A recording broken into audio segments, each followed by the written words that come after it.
धनुष्कुञ्जिका दण्डं शक्तिमसिं च धर्मजलजं घण्टां सुराभारं शूलं पाशसुदर्शने च ददति हस्ते प्रसन्नाननां सेविष्यैर्भवद्दिनिमिह महालक्ष्मीं सरोजस्थितां घण्टां शूलहरां शङ्खमुसरे चक्रं धनुषायकं हस्तान्विदन्तीं घनान्तविलसं चितांस्तुल्यप्रभां गौरीदेहसमुद्भवां त्रिजगतां माघारभूतां महां पूर्वामत्र सरस्वतीमनुभजे सुन्दादिदैत्यादिनीं ॐ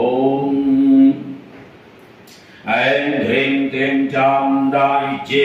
ॐ ऐं ह्रीं क्लीं चामुण्डायै ॐ ऐं ह्रीं क्लीं चामुण्डायै ॐ ऐं ह्रीं क्लीं चामुण्डायै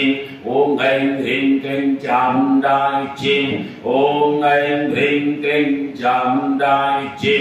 ॐ ऐं ह्रीं क्लीं चामुण्डायै